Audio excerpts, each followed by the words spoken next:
noite, pessoal. Sejam bem-vindos aí à quarta live já da semana Quem Tem Fã Não Corre Atrás de Cliente, que é um princípio aí que o UX ajuda a trazer, né? Lembrando que UX vai muito além da telinha lá que você está mexendo no dia a dia, e a gente vai explorar um pouco mais isso hoje aqui com os meus colegas João Paulo Critz. Boa noite, João, beleza? Boa noite O aí, pessoal. Rafael Freitas. E aí, Fala, Rafael, beleza? galera, tudo bem? Boa noite. Então, pessoal, não esquece lá, se vocês estão curtindo aí a semana, compartilhem o link com o pessoal, lembrando que todo mundo que está participando aqui vai receber a gravação, todos os eventos estão sendo gravados, tá? Sigam a Escola Edevo, tudo junto no Instagram. As minhas redes são todas Harold S. Neto, então no LinkedIn, Instagram, Medium, onde você quiser me encontrar. E eu recomendo aí que você acompanhe o trabalho do João e do Rafa no LinkedIn, tá? Rafael Critz 156, né, Rafael? E João Paulo Rafael Freitas, né? 156. É isso, né? E o João Paulo Critz aí no LinkedIn. Beleza, pessoal? Vai. Sejam bem-vindos. Hoje a gente vai falar aí de um pouco de UX na prática. E o Rafa tem um case super bacana, e ele é founder da Numenu, é isso mesmo? É assim que fala? Exatamente. Tem gente que fala no menu, acho que já tem um problema de UX até no meu nome aí para resolver. Pô, então, começa aí contando, Rafa, como que nasceu a ideia da startup, né? E qual foi o peso que o UX teve aí, se é que tem algum, né? Vamos desvendar esse mistério. Cara, eu sou economista, então vivi um pouquinho da minha vida no mercado financeiro. Depois de um tempo no mercado financeiro, eu entrei na indústria, então trabalhei na Uzi Minas. A Uzi Minas, para quem não conhece, é uma empresa siderúrgica, ou seja, que faz aço. O principal segmento que a gente vende, que eles vendem até hoje, é o segmento automobilístico. Então, eu era responsável pela área de inovação da Uzi Minas. Então, só para vocês entenderem um pouco do drama da Uzi Minas, um dos carros mais vendidos do mundo de hoje, que é o Tesla, ele usa muito menos aço do que o carro tradicional. Então, imagina você é um CEO de uma empresa que vende aço para o segmento automobilístico, vendo que está havendo uma mudança nesse segmento. Então, o Tesla usa muito fibra de carbono e alumínio, que são produtos concorrentes ao aço. Então, trabalhando na área de inovação, pelo fato de eu atuar nesse segmento automobilístico, eu tinha que estar muito envolvido com workshops de carros autônomos, carros elétricos, carros de aplicativos, que são o Uber e o 99. E um dia, em um desses workshops que eu estava, um cara falou o seguinte, que era um executivo da Goldman Sachs: as pessoas vão deixar o carro em casa para usarem os carros de aplicativo. E aquilo ficou na minha cabeça. Eu falei, é verdade. Isso faz uns 4, 3 anos, então não era tão óbvio quanto é hoje. Um dia posterior a esse workshop, eu tinha ido trabalhar, mas tinha esquecido o meu carregador de celular. Fui até um posto de gasolina e numa loja de conveniência comprei o carregador de celular e saí super satisfeito. Falei, putz, que legal, pertinho aqui do trabalho, consegui resolver meu problema. Mas estava com aquilo na cabeça. Mas as pessoas não vão passar por aqui no futuro. Elas vão estar no carro de aplicativo, vão estar um pouco preocupadas sobre desvios de rota e aumentar o valor e ficar com o carro parado, etc. Por que eu não vendo isso dentro do carro? E aí eu fundei a Numenu. Então, a Numenu, inicialmente, eu explico porque inicialmente, era uma startup que vendia produtos de conveniência dentro dos Ubers e da 99. Então, imagina que você estava indo para uma reunião, poderia comprar chiclete, camisinha, cabo de celular, e etc, etc, etc. A gente ganhava dinheiro na criação do canal de venda, então vendia produtos com alguma certa margem dentro da plataforma, e também todo mundo aqui tem um chiclete favorito, uma frequência que compra a camisinha que ninguém sabe. A partir do momento que você dá os seus dados para no menu, eu consigo captar. Então, se você comprou um chiclete lá no menu, eu tenho essa informação segmentada e eu poderia trabalhar ela de alguma maneira. Beleza, a gente estava indo bem, chegamos em 2.000 carros, fomos reconhecidos como uma das 100 ideias mais inovadoras do mundo pela Pequenas Empresas, Grandes Negócios, só que chegou o coronavírus e a circulação dos carros caiu muito, em torno de 90%, segundo dados da Uber e da 99. Para vocês terem uma ideia, Uber Eats esse mês teve mais chamadas que o Uber. Cara, se a gente persistisse nesse segmento, a gente morreria. Então a gente falou, bom, o que a gente tem de fortaleza hoje na Numenu? A gente tem uma plataforma interessante para gerir estoques dos vários motoristas com os nossos produtos pela rua. A gente tem uma parceria com a indústria legal, ou seja, as marcas gostam de utilizar a gente como canal de venda e canal de exposição de marca. E a gente tem o nosso propósito, que é levar conveniência para as pessoas, independente de onde elas estejam. Então a gente falou, bom, eu acredito no isolamento social, eu quero contribuir com esse momento e não quero que minha empresa morra. Por que a gente não leva essas lojas de conveniência para os condomínios residenciais? Então, a partir do momento que as pessoas não poderiam sair de casa para ir no supermercado, em teoria, né, não deveriam estar se circulando muito, por que eu não coloco lojas de conveniência dentro dos condomínios, onde ela, através do celular, consegue, no seu apartamento, saber quais produtos tem disponíveis lá? Então, essa é mais ou menos a número 1, uma loja de conveniência, um micromarket dentro de condomínios residenciais. Aí, respondendo a sua pergunta sobre o UX, vale a pena eu dizer que é o seguinte, a nossa inteligência de UX vem muito dos aprendizados que a gente tem do Customer Success, né? do sucesso do nosso cliente. Quando a gente era no menu carro, eu tinha 2 clientes ou 2 elementos para prestar atenção. No carro, o motorista e o passageiro. Então eu, executivo da Uzi Minas, à noite era motorista de Uber também, para entender como era ser um motorista de Uber, quais eram as dores, o que ele ouvia, o que o cliente, o passageiro estava olhando, o que chamava a atenção dele e tudo mais. Então, acho que a minha primeira experiência de UX, acho que eu nem conhecia essa terminologia, foi quero entender a vida de um motorista para saber se isso faz sentido para ele. Então, no menu, dava a parte da renda, das vendas deles, direto para o motorista. E depois, como passageiro, o que a gente foi aprendendo no UX foi onde que o passageiro tem a principal... Olha, o primeiro aprendizado que a gente teve de UX. A gente está querendo desenvolver um aplicativo. Aí, beleza, a gente começou a pesquisar com os nossos passageiros. Faz sentido um aplicativo? Ela falou, olha... Eles falaram, olha, eu não tenho plano muito grande de internet, tá? Então, se eu estou fora do meu Wi-Fi, não baixo o aplicativo. Olha, simples. Pra gente parecia óbvio a questão do aplicativo, mas ouvindo o passageiro falando, se tiver que baixar algo, não entra. Então, no menu, a plataforma via navegador, que eu nem sei se gasta mais ou menos dados, porém, para o consumidor, faz mais sentido entrar via navegador do que baixar um aplicativo. Então, acho que esse é um dos aprendizados. Hoje a gente tem uma plataforma onde o cara acessa o código da loja, escolhe seus produtos e perde não, mas toma mais ou menos em 45 segundos o tempo para efetivar uma compra. Então, resumindo um pouquinho assim, essa é a no menu e o que no início da no menu eu aprendi com o UX foi essas duas coisas. Ô, João, eu saí aqui com vários insights interessantes aí da fala do Rafael, mas eu queria que você comentasse aí o que você percebeu aí de valor, principalmente em dados, né? Em relação ao que ele comentou aí da startup. Acho que é importante, assim, Harold, a gente sempre observar de como que o contato com as pessoas e ouvir os clientes, né, é importante, né? Quando uma empresa se propõe a ter uma área de design, uma área de UX, ela tem que estar disposta a isso, né? E essas informações que que a gente consegue, né, através das pessoas, elas podem direcionar o negócio, na verdade devem direcionar o negócio até até um certo limite, né, vamos dizer assim, né? Porque a gente sempre tem que pegar a estratégia, né, da empresa, a gente tem que aliar ao que tem no mercado e ao que as pessoas estão falando, né? Então esse é o trabalho do UX, né? Ele aliar a voz do mercado, a voz do negócio e a voz do cliente, né?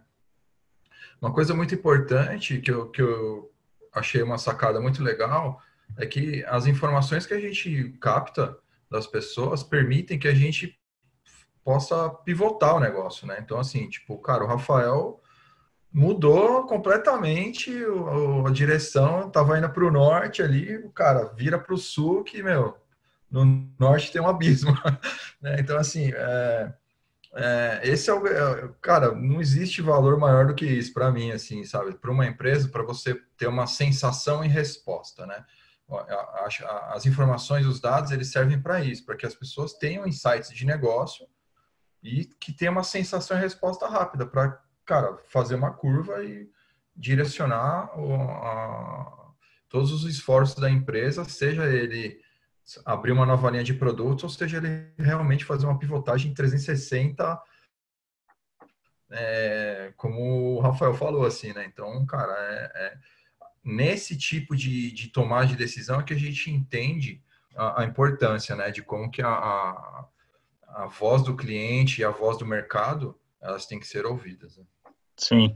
Não, e eu achei super legal o insight de começar com uma plataforma web, porque o pessoal tinha a sensação, né, como o Rafael ainda deixou isso claro, né, ele não sabe se gastava mais, mas o público tinha a sensação de que aquilo era melhor para eles, né? Eu estava fazendo um projeto recentemente com uma grande empresa do setor automotivo até, Rafael, e foi interessante isso, porque a gente começou a fazer benchmarks assim, com vários concorrentes, e eles estavam todos nesse lance aí de experiência omnichannel, né? Se comunica com robô, e aí o CRM integrado, com não sei o que e tal. E aí chegamos para visitar uma empresa que tinha implantado um sistema desse. A gente chegou na mesa do gerente de vendas lá, o cara tava no Gmail e calendário do Google, entendeu? Transferindo arquivo e tal. E aí o pessoal falou assim, nossa, mas o cara tá muito ultrapassado. Não, na real não é que o cara tá ultrapassado, é que aquela ferramenta ali se demonstrou a melhor para ele fazer a tarefa dele, entendeu? Talvez toda aquela robustez de sistema conectado, não sei o quê, tava mais atrapalhando a experiência do cara do que ajudando ele. Então, é muito bom ter esse insight e não é fácil. Acho que o Rafael mandou super bem aí na construção do projeto, e o Kritos vai concordar comigo, que não é fácil tu ter esse insight de se desapaixonar por uma parada, né? Tipo, eu vou fazer um app, o app vai conectar o carro com não sei o quê, aí com geolocalização, daí já vou traçar rota, aí não sei o quê, entendeu? De repente tu tá lá, sitezinho, o cara clica ali, faz a compra e funciona, entendeu? Essa é a entrega, é o serviço que o usuário tá buscando, entendeu? Tipo, essa é a grande sacada. Eu acho que o grande mantra para nós, e é bem difícil isso, então imagina um cara que larga todo o emprego porque acredita naquele modelo carros e vê que aquilo não está dando certo e você precisa mudar. Então, o mantra que a gente precisa não se apaixone pela solução que você criou, e sim pelo problema que o cliente está demonstrando ter. Então, é muito interessante. Olha como que foi legal essa questão que o Kritis disse sobre testar. Eu estava lendo uma história, acho que são 2 modelos de MVP muito legal. Um foi da Whirlpool e outra foi do Dropbox. A Whirlpool foi o seguinte, do nada apareceu uma propaganda na internet que a Whirlpool tinha desenvolvido uma geladeira completamente digitalizada, que custava 20 mil reais ou dólares, eu não lembro, mas eu lembro que era 20 mil, e tinha somente 200 disponíveis. Cara, eles lançaram isso na internet em alguns minutos, esgotou. Passou um tempo, a Whirlpool mandou uma mensagem, olha, obrigado por ter participado do meu teste, essa geladeira não existe, eu queria só entender se havia demanda para comprar essa geladeira. E aí depois eles deram um bônus lá, vocês vão ganhar X reais para usar no nosso e-commerce aqui e tal. E, de fato, validaram a hipótese de que as pessoas estavam interessadas nessa geladeira. O Dropbox fez mais ou menos isso também, o fundador colocou um vídeo na internet, mapeou quantas pessoas estariam dispostas a pagar X dólares por mês. Ainda não existia Dropbox, ele levou para o fundo e falou, olha quantas pessoas estão querendo isso. E o fundo foi lá e colocou a grana. A Numenu foi mais ou menos isso, cara. Não existia lojas de condomínio. Parece que já faz tempo, mas isso é uma coisa de 3 semanas a mudança do meu modelo. Não existia estante, não existia Numenu em condomínio. Eu joguei e falei, pessoal, lojas de condomínio no menu e tal, o que vocês acham? Eu acho que por causa do timing, deu uma hypada, assim, por causa da quarentena. Muita gente recebeu esse flyer nosso virtual via WhatsApp, via LinkedIn, via Instagram, e fez uma fila. A gente tem uma lista de espera hoje de 300 síndicos interessados. E não existia no menu home. A Thaís conhece bem a história no menu. 3 semanas eu estava dentro do carro. Aí eu falei, bom, legal. Síndicos estão interessados. E as marcas também, porque as marcas acabaram vendo canais deles sendo desativados, né? Eu acho que essa questão do MVP é muito legal, né? Você coloca, tem até aquela frase do fundador do LinkedIn, se você não tem vergonha do seu primeiro produto, é porque você demorou demais para lançar. Então, eu estou um pouquinho envergonhado ainda, mas está rolando. E o que eu vou fazer agora? Ouvir o meu cliente, analisar o meu cliente e entregando melhorias contínuas para ele. Se eu tivesse perdido muito tempo planejando e tal, eu teria perdido aprendizados que eu só tenho na rua. Sim, ótimo. E outra coisa que eu achei bem interessante na sua fala no começo, Rafael, é que como você conseguiu atrelar rapidamente métrica com a experiência do usuário, né? E aí você falou assim, em 45 segundos o cara consegue comprar um produto numa loja de conveniência. Se tirar por mim, eu tô aqui 3 quadras da minha casa, tem um posto de gasolina com uma loja de conveniência, mas eu tenho sorte, mas ainda assim eu demoraria, sei lá, pelo menos uns 15 minutos para ir, comprar, voltar e usufruir desse produto, né? E vamos ser sinceros, todo mundo tá com roupa normal só daqui para cima, embaixo é pijama, então você teria que se trocar e ir até o posto de conveniência. Exatamente, é bem isso. Então, assim, cada vez mais a gente tem escutado aqui ao longo das lives, né, dados e experiência do usuário são muito atrelados, né, e o Drucker, que é um papo aí da gestão, já falou lá no passado que o que você não mede, você não muda, então tem que estar medindo isso tudo. E aí, pô, você ouve falar assim, 45 segundos para uma compra numa loja de conveniência, caraca, meu, tipo, isso é surreal, né, impensável anos atrás, né. E aí, Critz, eu sei que tu tem todo um trabalho aí de correlacionar BI, data e tudo mais com a experiência do usuário. Conta um pouco para a gente como é que é esse trabalho aí, quais são os tipos de métricas que são interessantes as pessoas analisarem, como que isso impacta a experiência do usuário ou o time de experiência do usuário para construir melhores experiências e tal. O que eu gosto de abordar bastante, assim, Harold, é como que a gente pode melhorar a experiência das pessoas que lidam com dados, né? Então, assim, tipo, a experiência do usuário, ela pensa assim, tipo, quando a gente fala de experiência de usuário, é como que a pessoa, sei lá, experiencia o mundo, né? Vamos dizer assim, né? Desde a hora que ela acorda, a hora que ela vai dormir de novo. Então, um diretor, um presidente de uma empresa, na hora que ele acorda, ele já tem que ter ali, o primeiro ponto de contato com dados é ali. Na hora que o cara abrir o olho, ele tem que olhar alguma coisa que vai direcionar o trabalho dele na hora que ele chegar na empresa, né? Porque as pessoas têm pouco tempo para resolver problemas, né? De gestão, enfim, corporativos e tal.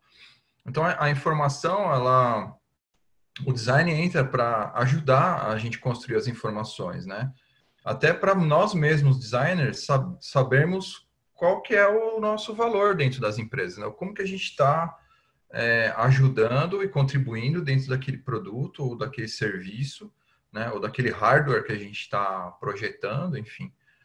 Como que a gente está contribuindo? Se a gente não tem uma boa maturidade de informações, né? Se as pessoas não conseguiram ainda construir, é impossível para a gente medir, né? Então, eu escrevi um artigo um tempo atrás que fala exatamente sobre isso, né? A gente fala muito do ROI de UX, né? Nossa, ROI de UX, não sei o quê. Aí todo mundo fala, economizei tempo. Cara, economizar tempo é sua obrigação, cara. Você é designer, você tem que economizar tempo, né? E economizei custo. Beleza, economizar custo, ok. O cara lá, o diretor, o CFO vai te amar, porque você economizou grana. Mas como que a gente consegue atrelar um aumento de faturamento a uma decisão de design? Putz, eu mudei a cor do botão de azul para laranja. As vendas subiram, né? Mas, cara, isso eu não tenho como provar isso se eu não tiver um sistema informacional maduro, né? Se eu não tiver coletando informações das pessoas, putz, eu gosto mais de laranja do que azul, cara, você acertou. Beleza, nossos clientes estão falando que gostam mais, então eu consigo associar, né, o aumento de uma métrica com a nossa base, né? Então, se a gente não incentiva todas as áreas, eu falo assim, eu acho que, cara, isso tem que vir desde do RH até o presidente, o CEO das empresas, porque a geração de informação e o valor dos produtos vem para mim, né? Isso é uma percepção pessoal, né? Vem de dentro para fora da empresa, né? Se todo mundo daquela empresa está ali vivendo aqueles valores, né? Construindo aquela imagem, todo mundo junto, aquilo se reflete no produto e isso se reflete nos clientes, né? E aí a gente tem que aprender a medir e construir isso. Então, assim, se eu falar eu não consigo, ninguém hoje no mundo conseguiu provar o valor do design. O design vale tanto. Se você colocar uma área aí de design, vai valer, não tem como isso, né? Porque as informações mais valiosas, elas não são quantitativas, elas são qualitativas, né? Então, para você transformar uma pesquisa, uma entrevista em profundidade, por exemplo, em dados, é um desafio muito grande. Porque, a gente preenche lá tem várias ferramentas que a gente usa. Vou falar o Excel aqui, que é a mais comum. A gente preenche um campo de resposta lá para o Excel, cara, um campo infinito de texto corrido. Como que eu vou transformar aquilo numa métrica, né? Num sentimento, numa opinião, né? Fechado. Então, se eu não tiver aliado com tecnologia, ciência de dados agora, né? Para a gente captar intenções dentro de texto, para a gente automatizar esse processo, eu consigo fazer. Eu vou ter que contratar um sociólogo, um antropólogo para ficar lá trabalhando comigo, né? Dentro do meu time. A pessoa vai ler 400 entrevistas, vai demorar 5 meses para ele me dar um resultado, né? Então, o design ele tem que entrar nessa área com um parceiro do lado, que é a tecnologia, para automatizar esses processos, para a gente acelerar esses processos. Acho que a área que tem muito mais carência hoje de dados é a área de pesquisa em design, a área de UX Research, né, que a gente chama. Cara, até a formatação de bancos de dados de pesquisa e a extração dessas informações ainda está muito cru, né? Então, pouquíssimas empresas que eu já conversei, que eu já fui visitar, que eu já conversei com os UX Research Leads, eles não têm processos automatizados e não têm uma extração de dados efetiva ainda. E esse é o nosso grande problema. A gente não consegue ainda extrair os valores corretos das pesquisas para passar para os diretores, né? No dia que a gente conseguir efetivamente trazer esses valores, o designer ele é tipo o júnior lá agora nas mesas da diretoria. Agora temos diretores designers, né? Tipo, a gente tá lá, somos executivos. Mas ainda é o Juninho lá, né? Tá com o boné e tal. Então, quando a gente começar a levar esse tipo de valor para as mesas de comitê, para as mesas de diretoria, a nossa voz vai começar a engrossar. Porque a gente não está mais dependendo das métricas de marketing, das métricas de marketing digital, enfim, de outras métricas. A gente está construindo as nossas, né? Então, acho que esse é o valor que a gente tem que buscar, né? Identificar as áreas que estão com problema, assim, né? Então, mas parte de interno. Vamos ajudar nossos coleguinhas de tecnologia e coleguinhas internas de todas as nossas áreas a terem informações boas, porque daí todo mundo consegue evoluir nisso, né? É interessante isso que você falou. Eu estava fazendo um projeto uma vez, e aí eu levei os designers, os desenvolvedores da empresa para ir fazer um teste ao vivo lá com o cliente, né? E aí, na verdade, foram vários clientes, assim, uns 3 ou 4 que a gente visitou, né? O primeiro que a gente chegou, cara, a pessoa tinha aqueles monitor CRT e o computador bege, né? O gabinete bege, aquela capa plástica assim em cima, sabe? Das antigas, assim. Aí os devs olharam assim, caramba, cara, o nosso sistema não deve rodar aqui, mas nem a pau, assim, tipo, sem chance. E depois a gente foi num lugar e a gente pediu pro cara fazer uma tarefa e o cara pegou e foi tentar fazer a tarefa assim, ele parou, tipo, clicou no botão, parou, virou pra gente, começou a trocar uma ideia. Aí eu peguei assim e perguntei, cara, por que você parou aí a sua ação? Daí ele falou, não, é porque esse aqui demora uns 15 minutos para rodar aqui, daí eu sempre saio para tomar um café e conversar com o pessoal e tal, enquanto tá rodando esse negócio aqui. Aí os devs, tipo, ficaram assim, caramba, não é possível, cara. E na real, tipo, não era 15 minutos, óbvio, mas demorava, tipo, ali uns 3 minutos, o cara não vai ficar 3 minutos parado olhando pra tela, entendeu? Aí ele saía, aí ele demorava uns 15 minutos, entendeu? Então, é muito interessante isso, quando a gente consegue tirar o pessoal do trabalho para encarar a realidade. Eu acho que esse foi o grande insight aí do Rafael, né? Tipo, começou o projeto indo dirigir Uber, tipo, a sacada genial, assim, para entender realmente a vida desse cara. E quando a gente coloca, bota as pessoas para se confrontar com as realidades, né? Eu acho que essa é um grande insumo aí de dados que as empresas podem ter, né? Muito bom, Critz, muito bom. Mas acho importante também comentar, acho que isso está muito escrito naquele livro Lean Startup ou Startup Enxuta do Eric Ries, que existe muitas métricas que eles chamam de métricas de vaidade, né? Às vezes a gente tem muita necessidade de mensurar e estamos mensurando coisa que não afeta em nada no nosso negócio e tal. Então, olha que interessante isso dá no menu. Quais são as métricas que a gente tem que olhar com muito cuidado lá no menu? Quando a gente era carro, pode ser que, por exemplo, a gente tinha investidores, a gente tinha que falar, olha quantos motoristas a gente captou aqui, ó, 2.000 em um mês. Porra, muito bom. Mas se eles me perguntassem quantos ficaram, aí era horrível. Então, meu número não talvez fosse quantidade de captação, e sim de recorrência de vendas, tempo de permanência, enfim. Para vocês entenderem, o Uber e a 99 tem um churn. O que significa churn? É o turnover rate. É quanto tempo o cara... Deixa eu tentar explicar isso em fatos. Cada 100 motoristas que entram na Uber hoje, no próximo mês, 36 já saíram. Esse é o churn da Uber, 36%. No menu, pegava isso de tabela. Então, cara, se 36 motoristas já saíam da Uber, imagina da gente. Então, a gente tinha um churn muito, muito elevado. Então, um churn elevado. Essa era uma métrica importante nossa, mensurar o churn, entender qual motorista é o meu persona, a minha persona óbvia que vai ficar e vai vender. Outra coisa é o CAC. O que significa CAC? Custo de aquisição de cliente. Se eu tenho um churn elevado, ou seja, uma galera que entra já sai, e um CAC elevado, ou seja, somo todos os meus gastos comerciais com os meus gastos de marketing, divido pelo número de pessoas que aderiram ao menu, é o meu CAC. Eu suponho que eu gastei R$1.000 e 10 pessoas entraram no menu, o meu CAC era 100. O meu CAC era alto. Então, um CAC elevado, com churn elevado, morte, suicídio da nossa plataforma.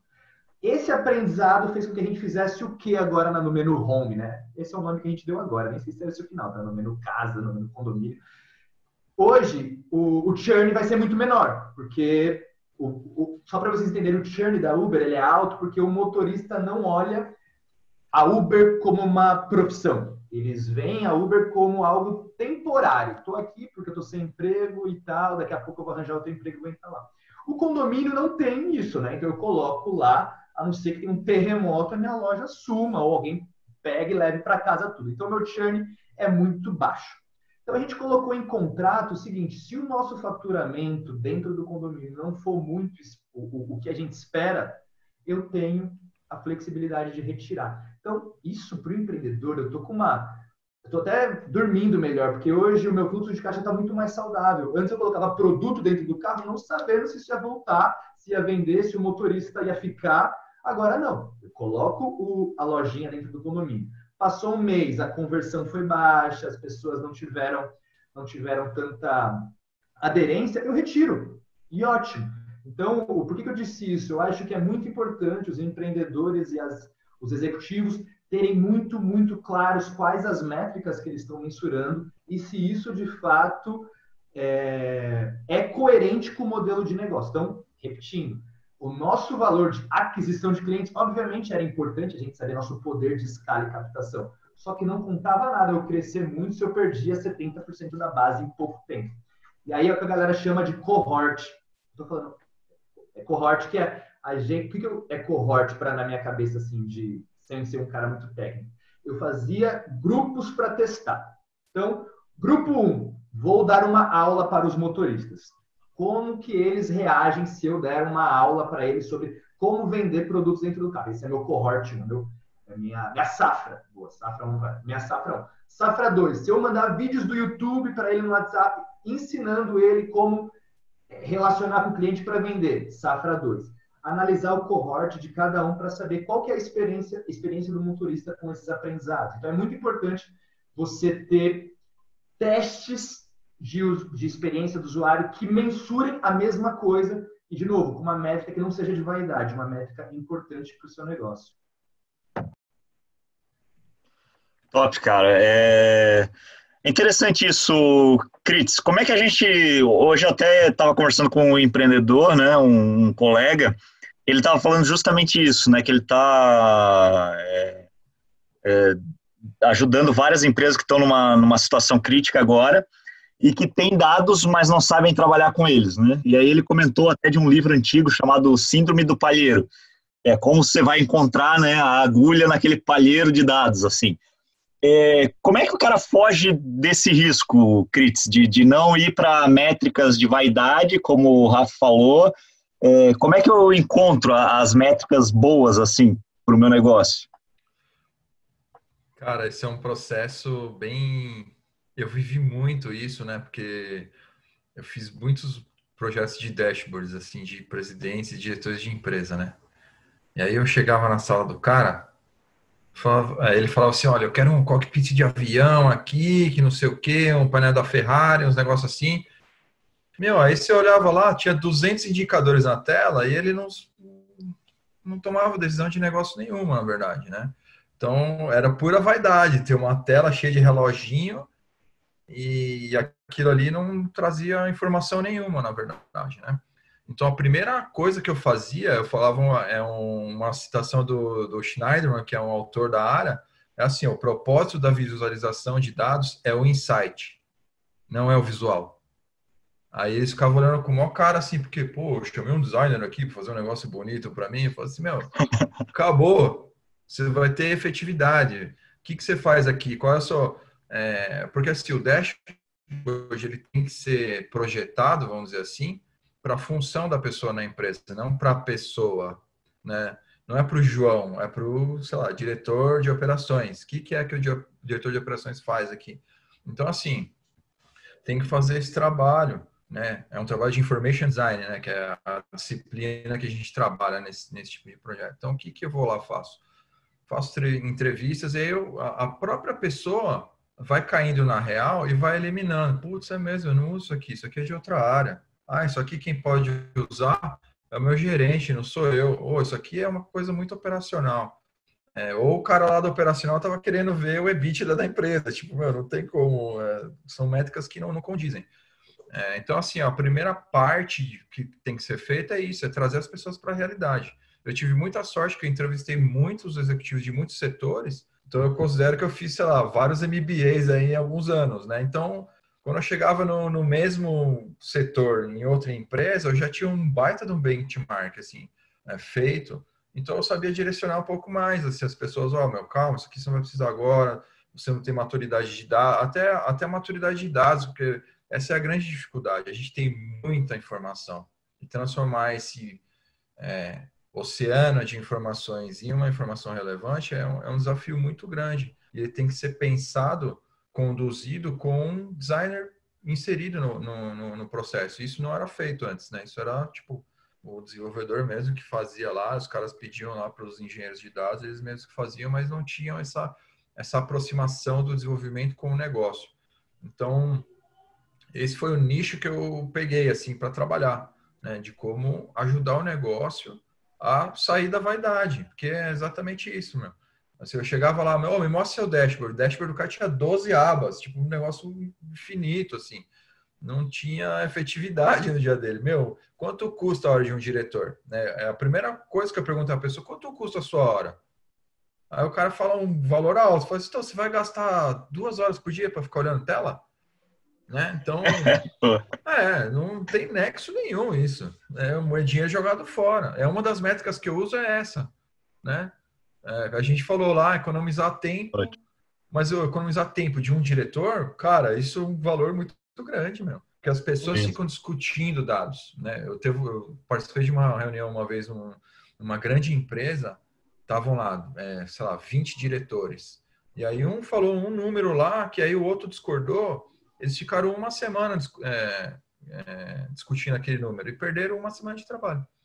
Né? Então, por vaidade, o meu tá certo, o dele tá errado, não sei o quê. Então, assim, construir dados corporativas é o primeiro passo. O segundo passo é melhorar, né, a modelagem desse. E o terceiro passo é chamar um designer lá para ajudar nesse processo de construção ali final, né, ali do front-end ali mesmo, né?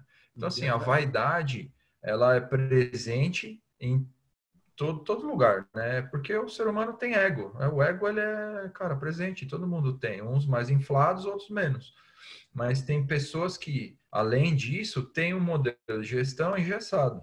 E aí não adianta. Aí os caras arrumam a confusão, né? Eu sou mestre em arrumar confusão nos lugares, porque eu chego lá querendo ajudar as pessoas, elas não querem ser ajudadas, né? O designer passa por isso também, né? Assim, em vez de resolver o problema, os caras arrumam uma encrenca. É bem louco isso que você disse do insight, Cris. Olha, eu não sei se eu vou conseguir representar isso para vocês, mas teve uma parada na Segunda Guerra Mundial. Se eu não estiver conseguindo, eu mando a imagem para vocês, mas imaginem que tinha um estatístico que era contratado por um dos países lá, que quando os aviões voltavam, ele tinha que ver já viram isso? Onde os aviões tinham mais marcas de bala. Eu imagino que eu sou um avião, meus braços são as asas, aqui à frente, meu pé, sei lá o que é aquilo do avião, mas eu sou um avião. A maioria dos aviões que voltavam, as balas estavam todas aqui na asa e tal, aqui no centro e etc. Aí o pessoal perguntou, beleza, estatístico, eu quero que você me ajude a reforçar os aviões para que eles não caiam, não tenham acidentes e não perca também velocidade, ele tem que continuar leve. Aí a pessoa olhava a foto, tinha um monte de bala nas asas. Aí a galera, não, vamos revestir a asa, né? Aí o estatístico falou, cara, a única área que você não tem que revestir é a asa, porque esses aviões voltaram. Olha onde as marcas não estão, porque é ali que se você der um tiro que o avião cai. Ou seja, os dados ali, eles mostravam algo que o insight não era necessariamente o correto. Então, você tinha que olhar o seguinte, beleza, se os aviões voltaram, então, com muito tiro na asa, é porque a asa aguenta. Beleza, deixa essa área meio que em paz. Só que as áreas que estavam menos marcadas era a frente, o motor e onde o piloto ficava. Essas áreas que eles reforçaram. Maluco, né? Então, eles tinham muita informação, só que o insight não era correto. Não, e a forma deles entender o insight, né? Tipo, o insight estava ali, mas estava, tipo, escondido atrás daquela visualização, né? E aí o pessoal fica preso muitas vezes no óbvio, né? Eu estava fazendo um projeto agora com uma empresa e aí eu fui dar uma analisada, assim, em alguns dados que eles tinham disponíveis, né? Eles estavam fazendo um esforço tremendo de marketing no Instagram. E aí eu comecei a analisar lá os dados de compra no site e tudo mais, e a gente percebeu que, tipo, nas últimas semanas, e historicamente já era maior, mas nas últimas semanas teve, tipo assim, 90% das compras foi de um público que não está no Instagram, entendeu? Então, olha só como às vezes, tipo, o dado tá ali, mas falta, tipo, aquela percepção de, poxa, se eu fizer um tweak aqui, eu consigo trazer mais cliente, mais venda, etc. Eu posso melhorar a experiência porque, opa, peraí, se esse público não está no Instagram, será que a minha interface tá com a cara desse público que eu atendo hoje e tudo mais, entendeu? Então, tipo, uma pequena demonstração pode te ajudar a trazer um insight muito maior, né? E é interessante que eu lembro, quando começou a onda do Big Data, começou também uma onda do Small Data. O pessoal falava assim, não se prenda muito a Big Data, que tem muito dado, cuida do pequeno dado que pode te gerar impacto. E é verdade, eu acho que muitas empresas hoje têm que conseguir fazer um balanço disso, né? Às vezes um pequeno dado consegue te ajudar a resolver um monte de coisa que você não tinha parado para pensar, né, Cris? Exatamente, né? É por isso que eu falo que tem que ter uma observação, né, sobre as informações e de quanto que eles são, de quanto que aquilo ali é relevante mesmo, né? Então não adianta ter um data lake. Todo mundo quer um data lake, né? Data house agora mudou, né? Lake house agora. Todo mundo quer um data lake, mas beleza? O que você vai fazer com isso, né? Então essa é a grande questão. Não adianta ter um enorme banco de dados se você não tem ali profissionais também que vão consumir aquilo com técnica, né? Isso faz parte. E trazendo para o nosso mundo, a gente tem que aprender essa técnica, pelo menos de comunicar. Acho que o papel do design nisso tudo, de levar uma experiência de comunicação com dados eficaz, né? Tem um livro que chama Storytelling com Dados, né? Que é uma menina do Google que escreveu, né? Ela é tipo People Analytics do Google, né? Então, ali tem algumas dicas, por exemplo, de qual gráfico você usar, qual o melhor contexto, enfim. São coisas que a gente usa no dia a dia, né? Para facilitar ali quem está carente de informações. Todo mundo é carente de informação hoje. Só que a gente não tem falta de informação, a gente tem falta de informação de qualidade, né? Que tragam um direcionamento, assim, né? Na prática, né? Para a pessoa pôr aquilo ali em prática e testar realmente se vai dar retorno ou não, né? Então, eu acho que a gente, como designer, tem que estar nessa função, né? De facilitar esse processo de comunicação.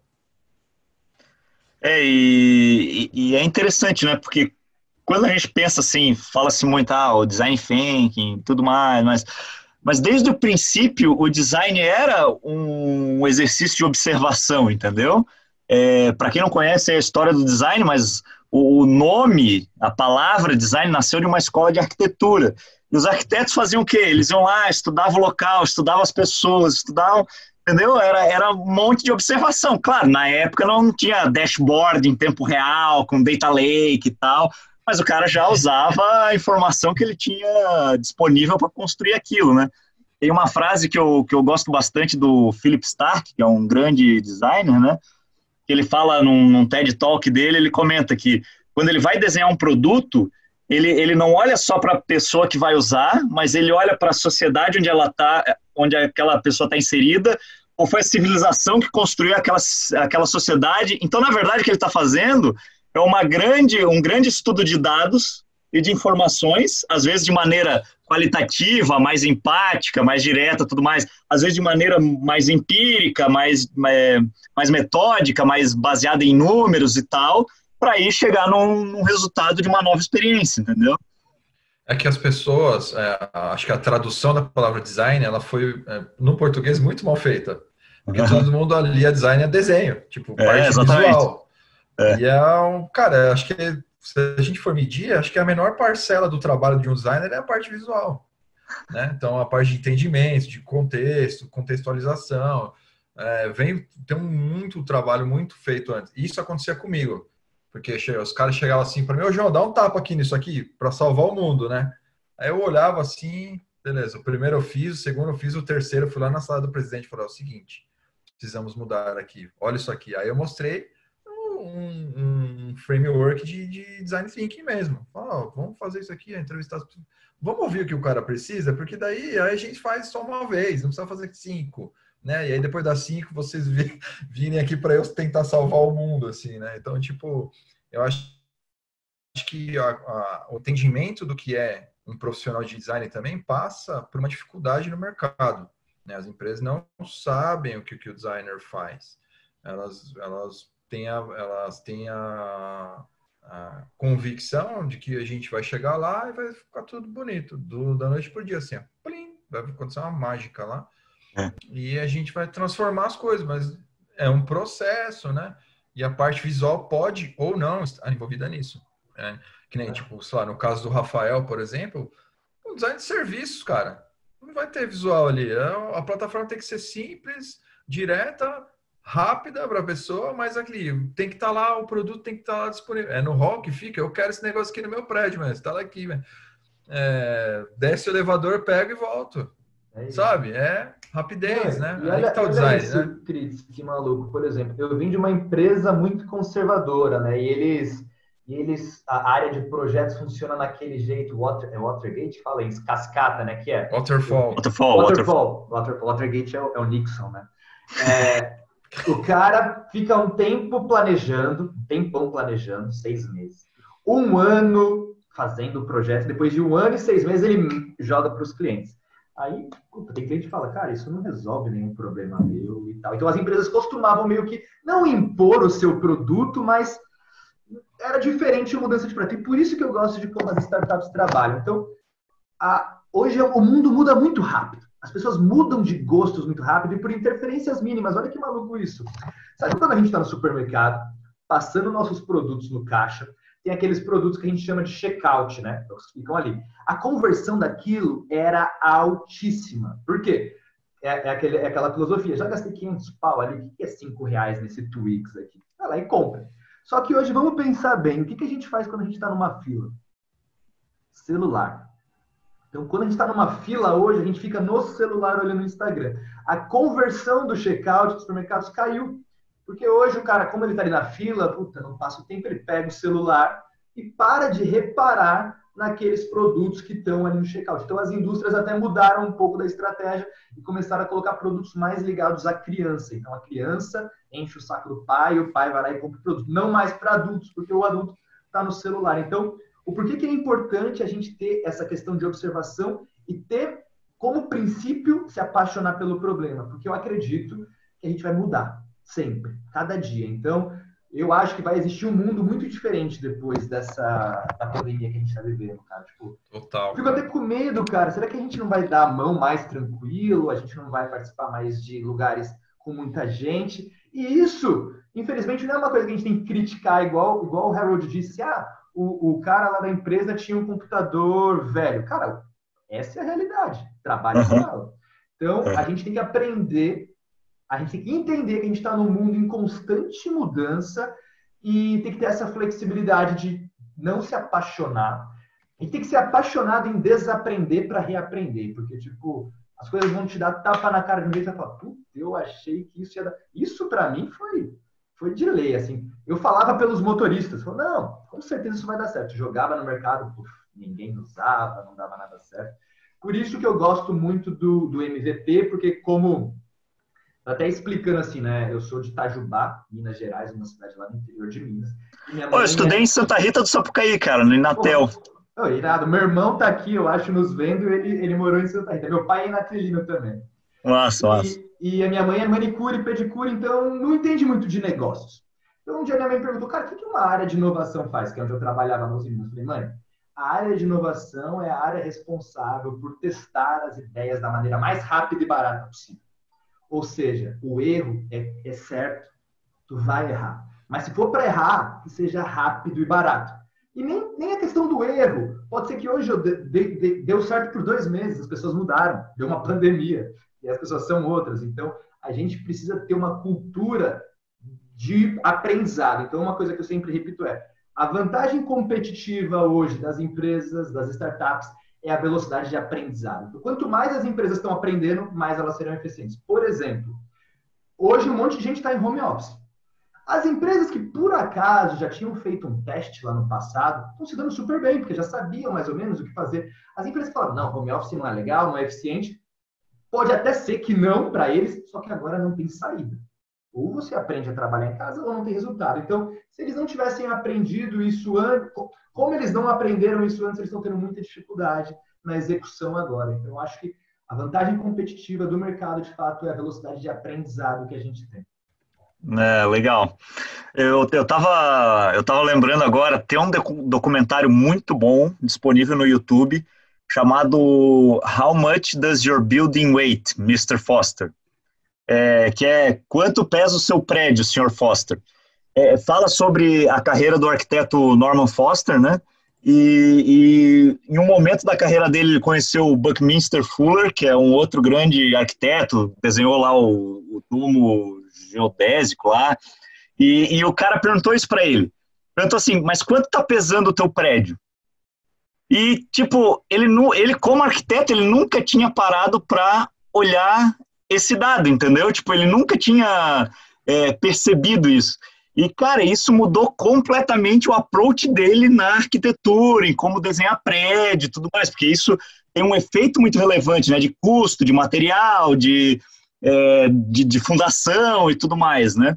E o que eu acho que a gente está vivendo agora, no corona, na quarentena, eu acho que essa pergunta macro para todo mundo, né? Quanto custa? Quanto pesa a tua empresa? Quanto estava pesando ela?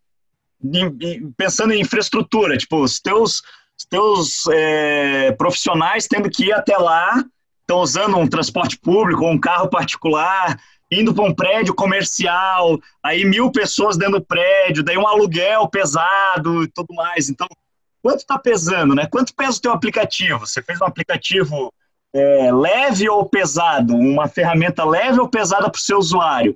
Quanto pesa a experiência do usuário? Não, olha um case interessante. O Rafael jamais ia poder botar produto pesado dentro do carro do cara, porque daí ia gastar mais combustível e tudo mais. Então, ele tinha que botar pequenos itens lá dentro, entendeu? Já dentro de um condomínio, ele pode repensar essa lógica, sabe? Então, eu acho que esse é um momento, é um tipo de dado que a gente, às vezes, não percebe, né? E que vai trazer essa agilidade para a gente. Quanto mais pesado tiver a minha estrutura, menos agilidade eu vou ter, que é isso que o Rafael falou, entendeu? Menos eu vou conseguir me adaptar rapidamente, né? Eu tenho batido nessa tecla em algumas lives já que eu já fiz, que é o seguinte, tipo, pandemia, meu, é um negócio que vai se tornar cada vez mais recorrente, né? O Taleb, que é um grande matemático, fala muito isso. E tipo assim, a gente já teve 5 nos últimos 20 anos, só que das 5, 3 impactaram só o Oriente, não impactaram o Ocidente. Agora que chegou aqui que a gente se apavorou, nossa, ninguém tinha previsto essa parada. Não, tipo, tanto que o Oriente se deu melhor que o Ocidente, né? Tem bem menos caso, bem menos morte e tudo mais, entendeu? Tipo, então, cada vez mais, tipo, esse nível de agilidade da empresa e ter uma empresa leve, né? Uma experiência de usuário leve vai ser mais relevante para o futuro. Eu tava pensando aqui esses dias, né, de como que os produtos têm que evoluir agora, né? De como que os pontos de contato agora não serão os mesmos. Jamais voltarão ao que era antes. É como eu vejo, né? Assim, né? Então, assim, se você tem um serviço hoje que ele tem uma fricção muito grande com o seu cliente, você precisa transformá-lo para ter menos fricção, menos pontos de contato, né? Que as coisas se resolvam muito mais automaticamente do que hoje é necessário, né? Hoje, por exemplo, a gente tem botão para todo lado, nós vamos ter que eliminar os botões, vamos mudar aí o jeito que as pessoas se locomovem, entra no elevador, sai, entra num veículo, né? Entra numa loja, numa casa. Tem alguns países que você vai na Europa, sei lá, Suécia, você vai lá, as portas abrem sozinhas. Você chega perto da porta, a porta já abre para você. Né? Aqui, cara, nunca vi isso aqui, né? A não ser aquelas que tem um sensorzinho lá, algumas tem shopping, né? Que você entra lá. Mas em lugares mais comuns assim, não, né? Então, a automatização, então, assim, a parte humana da sociedade, ela tem que ser compreendida de uma outra forma agora para a gente tirar a fricção de tudo, né? De tudo que for possível, na verdade, não de tudo mesmo, porque senão eu acho que aí as pessoas vão entrar numa depressão profunda aí, uma crise de ansiedade muito grande, porque ninguém vai ver mais ninguém. Mas a concepção de produtos hoje, elas têm que estar voltadas para menores pontos de contato e menores fricções, né? Para você não estressar aquela relação, né? Para ter uma relação mais prazerosa no momento certo, né? Hoje eu estava vendo no LinkedIn de manhã, aí um cara lá postou, não lembro o nome dele, ele postou assim, pô, meu, o que será que a determinada empresa pensa de mim? Porque ela me mandou um push 3 da manhã no meu celular aqui, para eu fazer tal coisa, né? E aí outra pessoa respondeu e falou assim, ela sabia que você estava acordado, ele estava acordado. Então, assim, o cara estava mexendo no celular ali, meu. Foi detectado, toma e push. Né? Então, assim, a nossa fiscalização, vamos dizer assim, a fiscalização das pessoas, a utilização dessas informações, elas vão aumentar agora. Então, o quanto você se locomove, né? Você anda num shopping hoje, vai todo mundo lá, Wi-Fi grátis. Mas o Wi-Fi não é grátis, o Wi-Fi está ali, tem um monte de roteador de Wi-Fi ali rastreando sua rota. E aí eles fazem um mapa de calor ali, e aonde tem mais movimento, cobra mais caro o aluguel, né? Então, assim, é isso que acontece, gente. O cara da Thaís ali. Thaís, ó, não é de graça, não. Então, assim, fui enganado esse tempo todo. Achei que era grátis. Esse nível de informação vai ficar muito mais importante agora, ele vai ficar muito mais relevante na nossa concepção de produtos, porque a gente vai estar muito mais agora ligado aos comportamentos mesmo. Eu acho que essa pandemia, tirou a desculpa de qualquer líder, qualquer chefe, de não deixar as pessoas fazer home office. Acho que isso acabou agora, meu. Desculpa, velho. Eu posso trabalhar de qualquer lugar. Eu posso fazer design sprint remoto, posso fazer reunião, qualquer abordagem e procedimento de design, ele é perfeitamente executável remoto. Não tem mais, não tem. Isso foi provado. Eu tinha receio mesmo também de trabalhar assim. Acho que agora já os meus ânimos já acalmaram, né? Pelo tipo de pessoa, às vezes, que eu trabalho, que são caras que não tem tempo, aí vai ficar, não dá certo, cai a internet, enfim, não tem muita familiaridade com tecnologia, né? Isso bloqueia o outro lado, né? Também. Então, hoje, essa situação está nos levando para um caminho que quem ficar desesperado a voltar à normalidade vai perder a oportunidade de inovar, né? E aí entra nós aqui como designer de estar com a antena. Eu fico assim profundamente triste das empresas que estão demitindo designers, que são as pessoas que poderiam salvar o negócio, sabe? Eu acho que esse foi a maior constatação que a gente tem hoje, que algumas empresas não têm noção do que o designer é. Acho que é o mais louco nisso, né, que eu gosto de falar, a gente viveu por muitos anos um mundo complicado. Era um mundo difícil. Então, construir uma indústria é difícil. Agora a gente vive um mundo complexo, que além de complicado, ele está em constante movimentação e mudança. E olha, isso que você falou, os executivos não podem mais sossegar agora em somente ser bons no segmento que eles atuam. Eles precisam ter uma visão um pouco mais holística das coisas. Estava vendo uma palestra da presidente da Boston Consulting Group e eles falaram o seguinte, que fizeram uma entrevista com CEOs de empresas de imobiliárias, de real estate. Qual que é a sua maior preocupação no futuro? Aí os caras conversaram e falaram, carros autônomos. Aí todo mundo, porra, tu é uma empresa de aluguel, venda de apartamentos, por que você está preocupada com carros autônomos? Ela falou, qual que é o seu momento mais improdutivo do seu dia? Trânsito. E o que você faz para melhorar isso? Eu moro próximo do meu trabalho, para diminuir o tempo da minha casa até o meu trabalho. Legal. Então, hoje o aluguel aqui em São Paulo é o lugar mais valorizado, normalmente é próximo do centro comercial. A partir do momento que o carro vai se transformar na extensão ou da sua casa ou do seu escritório, por que morar perto do trabalho? E ainda mais agora, falando pós-pandemia, na relação do home office. O presidente de uma empresa de ramo imobiliário tinha que estar ciente dessa movimentação dos carros autônomos, pois isso ia interferir nos preços de aluguéis e de vendas de casa. Então, agora o mundo é complexo. Você não pode mais somente ser cabeçudo no seu segmento. Se você não está entendendo, lê um pouquinho de psicanálise ali para entender o que as pessoas estão sentindo, pensando. Lê um pouquinho do segmento de varejo para entender como as pessoas estão vendendo as coisas de uma maneira, não entender um pouco da indústria para entender de operação e eficiência, você fica para trás. E é aquilo de novo. A vantagem competitiva hoje é o seu tempo de aprendizado. É isso aí. E eu deixei um alerta, né? Tomem cuidado com os mega especialistas de áreas, né? Como o Rafa está falando aí.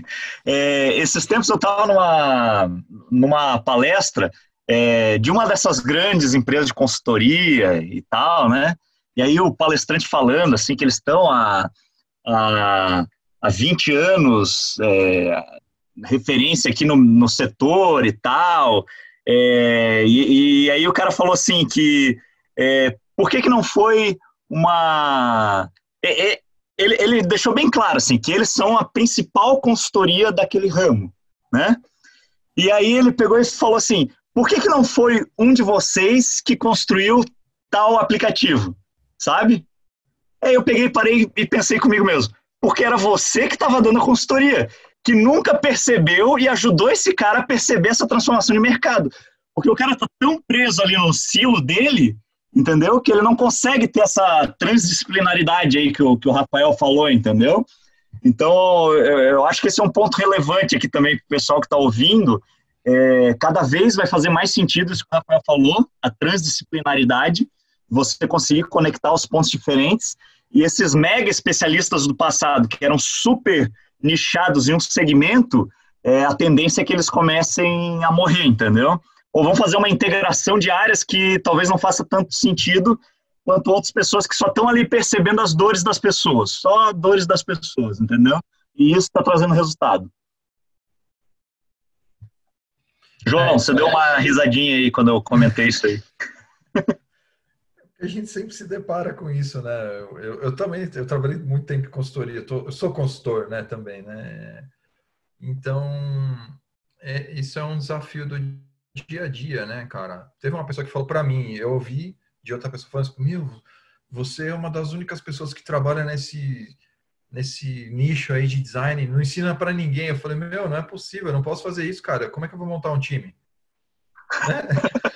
Eu preciso treinar meu time. E aí, cara, cara, sério, eu faço questão de passar o conhecimento que eu tenho para frente, porque isso, eu acho que faz parte da nossa comunidade. A comunidade de design, ela é uma comunidade diferente do resto de tudo que você pode ver no planeta. Todo mundo se ajuda, todo mundo compartilha tudo. Meu antigo chefe falou assim, é uma competição de nudismo, né, que vocês fazem, né? Porque todo mundo fica mostrando o que faz e tal. Mas isso aí nos ajuda a ter maturidade de mercado e as pessoas a elevar o conhecimento dentro da área. Então, tipo, cara, um amigo meu estava falando comigo assim esses dias, né? Ele é designer júnior. E aí ele tá rolando um monte dessas planilhas assim, né? Vamos ajudar todo mundo, divulgando vagas, não sei o que lá. Não tem nenhuma júnior. Né? Então, assim, como é que o júnior aprende hoje? Né? Ou com o compartilhamento do que nós líderes estamos fazendo, né? Que a gente vai, posta no LinkedIn, faz Medium, dá palestra, bootcamp, enfim, um monte de coisa. Se não fosse isso, se não fosse esse sentido de compartilhamento, se a gente tivesse esse senso de especialista, eu sou o cara e tipo, isso aí acabou nos anos 2000, quando isso é da minha época, né? Que antes era assim, você tinha que contratar a dupla de ouro lá, o diretor de arte, o redator, para sua agência de publicidade, que esses caras iam fazer o diabo lá, né? Era assim, né? O mercado. E hoje acabou isso, não tem essa. Não tem mais os artistas. É muito mais valor, eu não sei, aí é uma percepção pessoal também. Eu dou muito mais valor aos profissionais que compartilham suas experiências, suas dores, principalmente, seus erros, né, tudo que deu errado, para que a gente aprenda, né, do que um cara que, nossa, vai morrer sozinho. Eu vejo assim, quem lida assim como super especialista, popstar, artista, uma hora vai morrer sozinho, porque o mercado e a tecnologia hoje é muito dinâmico. Então, se você é especialista numa coisa hoje, amanhã você não vai ter emprego, porque essa especialidade aí vai morrer. Né? Então, é por isso que eu estou sempre estudando. Eu não paro de fazer curso. Não paro. Eu simplesmente não paro. Eu faço curso. Todos esses bootcamp que tem aí, curso de design, eu faço tudo. Né? Eu já sei um monte de coisa, tudo bem. Eu já vivi um monte de coisas, mas sempre vai ter principalmente sangue novo. Quem tem sangue novo, assim, molecada, são as pessoas que eu mais admiro, assim, que não tem essa parada, né, cara, de super especialista e tal. Eles têm esse sentimento e essa atitude de compartilhamento que é muito interessante, né, cara? A gente aproveitar para benefício nosso, né, do nosso dia a dia de trabalho e também, quem sabe, ajudar alguém, cara. Eu acho que especialista aí não tá com nada. Eu não contrato especialista. Eu sou gestor de design, não tem especialista no meu time. Não tem. É generalista. Bom em um aspecto. Mas sim, especialista, não, jamais. Não vai ter. Sim. Não vai rolar. Vou. Thaís, vamos lá, a gente já até chegou no horário aí e temos várias perguntas, então vamos começar? Opa, já. Bora. A primeira pergunta, ela é para o Rafael. A Milena, ela disse que a história do Rafael é inspiradora. E aí ela perguntou o seguinte, nesse momento de mudança, acredito que seja a mudança no menu carro, no menu condomínio. Quais foram as métricas mais importantes para você? Tá. Bom, deixa eu ver que isso não está tão estruturado ainda no menu em 2 semanas, mas as métricas hoje que a gente olha muito no menu é faturamento número de pessoas do condomínio que acessam a nossa plataforma e recorrência. Simples assim. Então, hoje o churn a gente eliminou porque não é mais importante analisar... Aliás, eu acho que até posso analisar isso depois de 6 meses. Assim, se eu coloquei em 200 condomínios, quantos pediram para tirar? Ainda não ouvi, não senti nenhum incômodo do síndico em relação a isso. Então, um aprendizado muito legal, assim, é o tempo é o meu CAC, né? O quão fácil é eu conseguir um condomínio para colocar a minha loja. Eu tenho concorrentes já. Eu tenho concorrentes que fazem algo muito legal. Uma loja super moderna, tudo automatizada, só que eles têm uma coisa que é muito legal. Uma é um CAPEX, né? O que significa CAPEX? É o investimento, eu não sei a tradução nesse inglês, mas por exemplo, o investimento... investimento de estrutura para ele colocar aquilo no condomínio. Então, o cara tem loja automatizada, tem que construir uma lojinha, tudo, etc, etc, etc. Isso faz ficar caro. Então, se der errado, putz, e agora? Eu tenho que transferir isso para outro lugar, vai ficar mais caro ainda. E olha o que mais maluco eu aprendi. E por isso eu dou muito valor para o MVP. A minha lojinha não gasta energia. Nada. Se você gasta R$30 de energia no condomínio, o síndico é obrigado a fazer uma assembleia para perguntar para os condôminos, gente, vocês topam que a gente coloque uma loja que gasta energia aqui? Ou seja, o fato do meu não gastar energia, eu passo direto no síndico. Não tem nenhum custo para ele, não tem nenhuma dor para ele. Então, olha que bobinho. Tipo, uma pergunta, uma coisinha na experiência do síndico que é, puta, cara, vai gastar energia, eu vou ter que fazer uma assembleia. Vocês já devem ter participado de reunião de condomínio. Vai ter uma pessoa que fala, R$30 eu não pago a mais na minha conta de energia, eu não quero isso no condomínio, não sei o quê, vai dar problema, esse produto vai estragar, vai ficar pedido. Então, a gente meio que prefere entrar, então a nossa velocidade de entrada tem que ser muito rápida. Então, falou com o síndico gostou, manda um formuláriozinho para ele, pum, estamos lá dentro. Aí vai nosso trabalho de UX, que é ouvir o síndico, ouvir os clientes e falar, bom, beleza, agora esse prédio é muito legal, dá para eu colocar uma geladeira aqui? Então, o que meu concorrente demorou 3 anos para ter, que são 20 condomínios, eu consegui em 2 semanas. Por quê? Porque o meu produto é muito simples, muito simples. E agora a minha estratégia não é... A minha estratégia é entrar... É igual aplicativo, sabe quando você baixa, aí ele fala, agora tem uma versão atualizada. É isso. Os melhores condomínios eu vou dando um upgrade. Ganho uma geladeirinha, coloca mais uma estante. Então, hoje a minha métrica, de fato, é a captação de condomínios. Eu preciso ter uma escala legal. E o meu aprendizado de mix de produtos. Esse é o mais importante de todos, que é quais produtos eu coloco ali que tem uma conversão alta. Por que isso? O meu estoque ele é limitado, ele é pequenininho. Então, imagina que chegou uma pessoa que nem vai, o Rafael, eu gosto de skate, por exemplo. E chega um cara que quer vender, sei lá, shape de skate, que é roda de skate lá na loja. Eu, como adoro, falo, porra, irado, vamos colocar, porque eu compraria muito.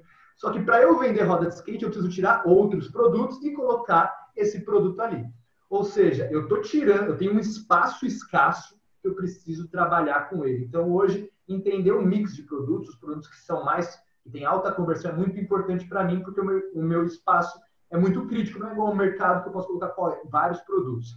Eu tenho que ter os produtos que convertem muito. E acho que não vai ser nenhuma surpresa para vocês, o que mais vende em tempos de quarentena é álcool, cerveja e vinho. Nossa, tá muito chato estar em casa, né? Mas de fato é bebida alcoólica, cara. Eu tava achando que era álcool em gel, mas não. Não tem. Não tem mais. Caraca. Outras formas de álcool. Exato. Caramba, muito interessante. Harold, tem alguma colocação, alguma coisa que você queira falar? Não, foi puro aprendizado isso aí. Legal.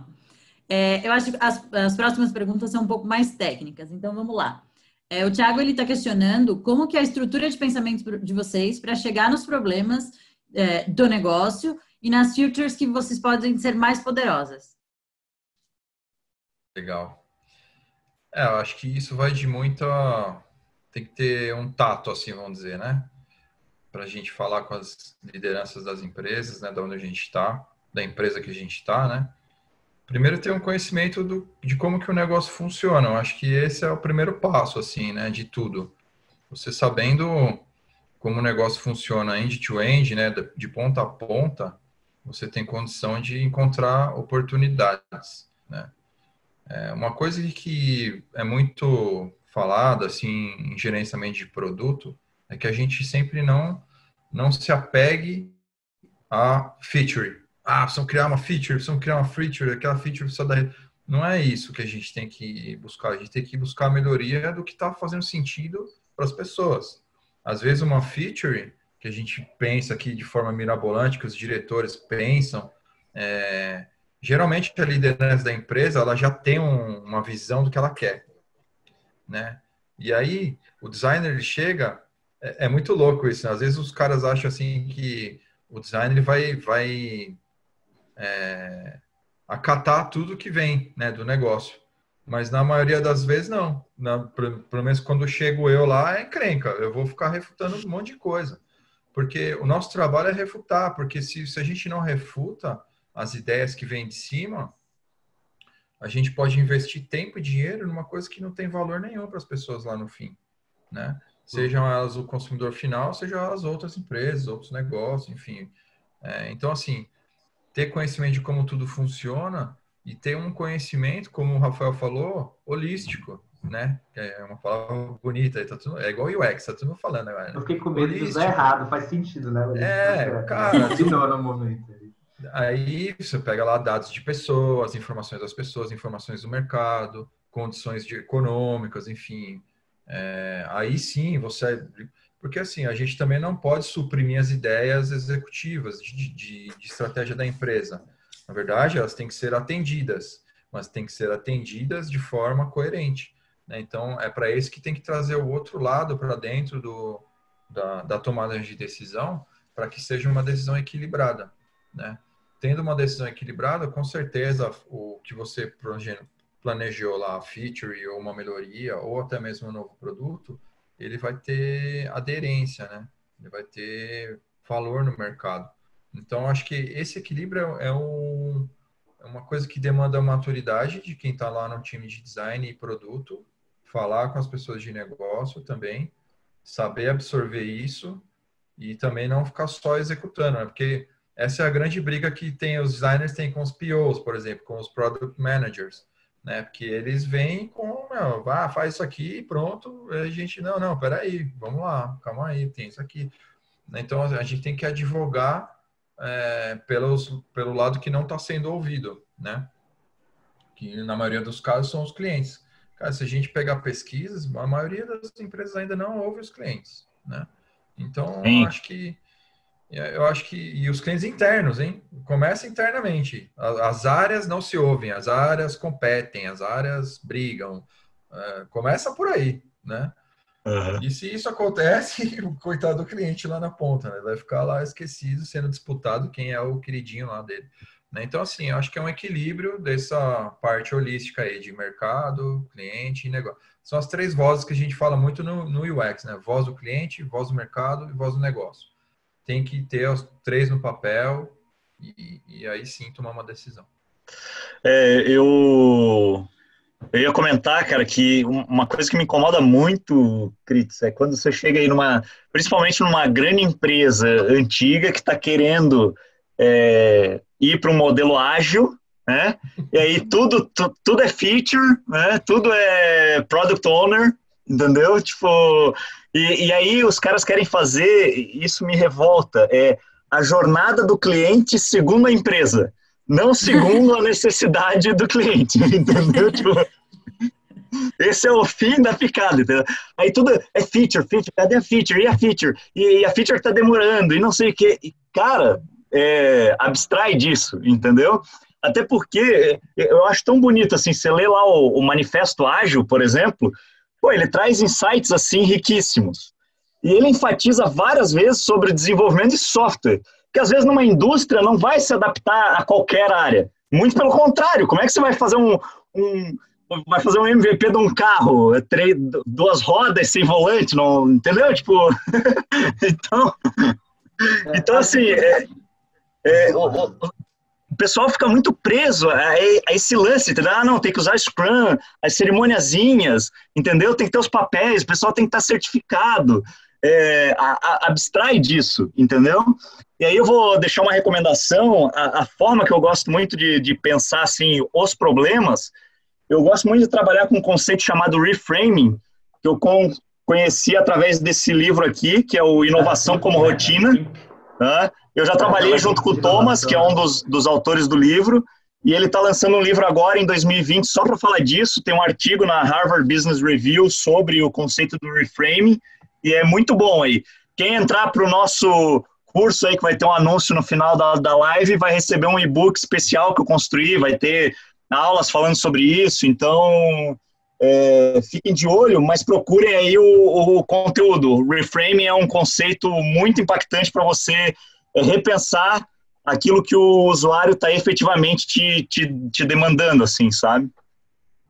Acho legal isso, e fazer uma provocação só eu também não sou muito apaixonado por esse negócio de metodologia ágil e tal, porém, por ter tido uma experiência na área de inovação, eu acredito em método. Então, muita gente acha que inovação, criatividade é... bagunça. Bagunça, tipo, vou pôr shorts e trabalhar e beleza, sou criativo, tenho uma boa ideia. Eu tenho a visão e a opinião que a criatividade e a inovação vem através de uma metodologia. Então, a Usiminas, quando a gente construiu a área de inovação, a gente construiu um framework. Framework é uma metodologia que eram 4 pilares: capacitação, banco de problemas, vínculo com o ecossistema e comunicação. E eles se faziam um ciclo. Então, capacitação por quê? Cara, é aquela frase, they don't know what they don't know. Pode ser que eles nem sabem que a inteligência artificial existe e pode resolver um problema deles. Então, eu passava uma parte do tempo capacitando essas pessoas para saberem o que é blockchain, o que é inteligência artificial, o que era Big Data. Depois que elas entendiam que existiam essas abstrações, essas tecnologias, a gente montava um workshop, eu sempre uso a palavra workshop, mas uma atividade que era o banco de problemas, onde eu chamava a área inteira, não conversava com o diretor, que nem vive o problema, tá? Chamava a área inteira, analistas, estagiários, para fazer um design thinking, assim, cara, quais são os problemas da área de vocês? A gente saía com 100 problemas no primeiro momento. E óbvio que através de metodologia, a gente fazia aquilo de impacto e complexidade, acabava a atividade com 5 problemas. Tendo 5 problemas, aí eu envolvia a diretoria e a alta liderança. Olha, senhores diretores, saímos com 5 problemas da área comercial. Eu quero que vocês apoiem alguma delas. Eu gosto dessa. Beleza, então, capacitei as pessoas, elas encontraram problemas mais facilmente através da capacitação, descobri um problema que a liderança apoia a resolver, vínculo com o ecossistema. Então, eu jogo para as startups. Jogo para as startups para ouvir eles, o que eles têm para fazer, o que eles têm para nos ajudar. Dando certo, dando errado, eu me comunico com a empresa. Comunicando com a empresa, eu capacito eles de novo. E aí, só uma experiência que eu acho muito legal, é uma indicação que eu faço para todos vocês que estão ouvindo. Tenham na rotina de vida de vocês, profissional, uma reunião com uma startup com uma certa frequência. Então, se você trabalha numa empresa, coloca 1 hora por mês, 1 hora por semana, 1 hora a 15 dias e faz uma reunião com os caras. Diz um problema que você tem na sua empresa, que você vai oxigenar a sua cabeça.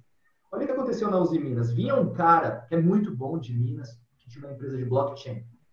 E blockchain é uma coisa meio metafísica, assim, mas para resumir de um jeito bem guarulhense, que eu sou de Guarulhos, imagina a internet, só que em vez de ser a internet dos dados. Então, o Critz tem Excel, o Harold tem TOTUS, eu tenho o SAP. É um jeito da gente transacionar dados sem muita fricção.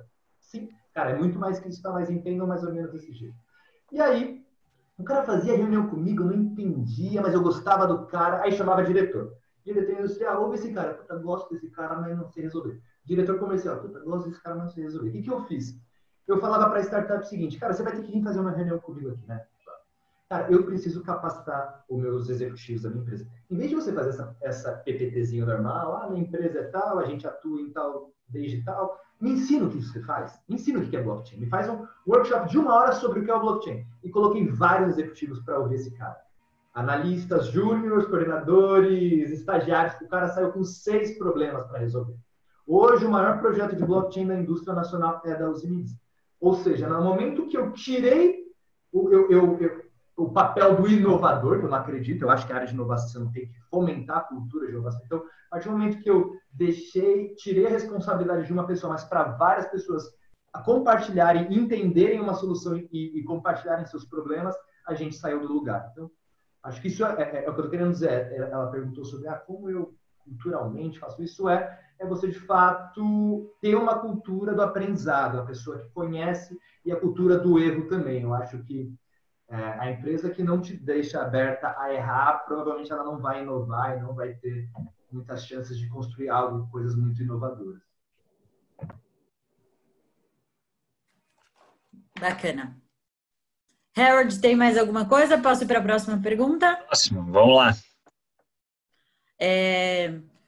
Eu acho que linkando o que o Cris falou, eu vou puxar a pergunta da Maria, que ela pergunta se tem uma área de UX que cuida de colaborador, de cliente interno. Tem alguma área específica ou o UX, de maneira geral, está cuidando dessas duas pontas? Bom, tem algumas empresas que tem uma área que chama Employee Experience, né? Que é dentro da área de RH. Mas são pessoas que têm uma abordagem de design de serviço, né? Então, o que eles fazem? Eles cuidam de toda a experiência do funcionário, desde o seu primeiro ponto de contato com a empresa até o seu desligamento, né? Então, desde o momento que você anuncia uma vaga, que você seleciona aquele candidato, então todo ponto de comunicação, todo ponto de contato que a empresa tem com o candidato, e aí depois desse candidato com o funcionário, e depois com o funcionário do ex-funcionário, que também é um trabalho que algumas empresas fazem, tipo o KPMG, eles têm programas de alumni, que eles chamam, né? Então, eles medem quanto que ex-funcionários trazem de faturamento, por exemplo, dentro da empresa, por bom relacionamento, vai lá, vende um projeto aqui, outro projeto ali. Então, assim, existe sim, isso, na verdade, é uma prática moderna de RH,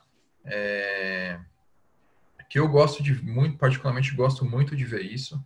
Tem algumas empresas que já estão até adequando a sua própria arquitetura, né? Então, com dispositivos eletrônicos, onde o funcionário pode pegar informações básicas, fazer um onboard. Hoje você está vendo o onboarding digital. Todo mundo está fazendo um onboarding digital. E isso foi pensado com a experiência do Employee Experience, né? Que cuida das pessoas ali e da experiência dela de onboarding, né? Então, esse é um desafio real, atual, né? De como que as empresas hoje, como é que você faz hoje para contratar uma pessoa, se ela não pode estar presencialmente, né, lá no teu escritório, e aí você tem que contratar essa pessoa para começar o trabalho segunda-feira. Como que vai ser essa experiência, né? Então, é uma prática que está super atual e ela é muito bem-vinda. Na verdade, as empresas que têm maior sucesso de cultural, né, ainda pegando até o gancho lá de trás, a outra pergunta, quando se fala de cultura, as empresas que têm uma cultura muito enraizada são empresas que têm essa disciplina madura dentro do RH. Um case que eu adoro, porque eu conheço pessoas do RH lá dentro, é o próprio Nubank. E hoje eles estão até já dividindo tribos dentro do RH, né, tipo, entre aspas, para cuidar de momentos da jornada do empregado, assim. Então, tem lá, tipo, o cara do jurídico, várias áreas para melhorar a experiência do empregado lá dentro. Tipo, redesenhar o RH, assim, é muito legal mesmo. Acho que essa é o grande lance, assim. Eu nunca vi, não sei, dentro dessas empresas se tem pessoas de UX e tal, mas normalmente as disciplinas estão vinculadas ao design de serviço, como o Cris comentou mesmo. Bacana. O Thiago, ele está perguntando o seguinte: quais os principais pontos que vocês avaliam para melhorar a modelagem de dados? Vixe, aí é treta, hein? Cara, acho que tem o Cris. É o seguinte, cara, esse é um grande problema de todas as empresas, né? Como modelar bem os dados. Para você ter uma modelagem de dados legal, você tem que ter uma arquitetura de dados bem construída. Isso quer dizer o quê? Que todos os seus sistemas, eles têm que conversar. Então, se você tem lá um CRM, um ERP, um banco de dados transacional, os bancos de dados transacionais, eles têm que construir bancos de dados informacionais, né? Então, uma boa arquitetura de sistemas, ela ajuda muito na modelagem de dados, que você consegue cruzar informações, né? Eu já trabalhei num projeto numa grande empresa de seguros, por exemplo, onde ficou muito complicado pela não integração dos seus próprios sistemas, você linkar, por exemplo, o Rafael ligou lá uma vez, fez uma cotação, desligou. Fez 2, desligou. 3, 4. Na quinta ele comprou. Eu não conseguia linkar todas as ligações que ele fez com o pedido final, que foi o Rafael que fez. Então, eles faziam como isso? Manualmente, né? Então, esse é um processo que envolvia erro humano, com certeza não sairia muito bem feita aquela informação e que precisava ser automatizado. O segredo para uma boa modelagem de dados é você construir um ecossistema informacional que seja robusto, assim, que você consiga cruzar as informações. Esse é o grande lance, porque daí com o cruzamento de todas as informações, você tendo as chaves certas entre os bancos de dados, você consegue ter uma modelagem melhor. Bacana. Uma outra pergunta do Tiago também. Como as empresas vão construir a sua cultura para desenvolver ou melhorar os produtos mais rápido e melhorar o relacionamento, tendo em vista que precisam trabalhar e olhar a mentalidade dos colaboradores, tendo em vista que em muitas empresas tem uma resistência por conta da postura das coisas que estão mal acostumadas. Eu quis até ler essa porque eu achei que tinha bastante ponto que vocês vão querer falar. Vamos lá. Mas acho que isso é interessante. Tem um livro que chama Gestão do Amanhã, se eu não me engano, e o cara fala de motor 1 e motor 2. O motor 1 é o que a empresa está ali acostumada a fazer sempre. Então, a Uzi Minas não pode parar de vender aço. É o que paga as contas hoje e tal. Só que ela precisa ter um motor 2 que pensa no o que fazer para ela não precisar vender aço. Como que eu quebro a Uzi Minas? A mentalidade que o motor 2 tem que ter. Então, eu vou dar aqueles exemplos bem LinkedIn aqui, que é tipo a Kodak. A Kodak foi a empresa que descobriu a máquina de... Bom, você deve estar cansado de ouvir isso, mas a empresa que descobriu a máquina digital, mas pelo medo de perder o motor 1, que era como chama aquilo? Filme. Os filmes, para não perder a fábrica de filme, ela falou, cara, deixa isso parado que isso vai ferrar o nosso negócio. E aí outra empresa foi lá e fez. Então, uma coisa que eu ouvi de executivos de empresas muito inovadoras a cultura é muito importante, só que é quase impossível você ter uma união assim de todo mundo ser inovador e tal. É difícil, mas você precisa criar uma metodologia. Por isso que eu acredito em métodos.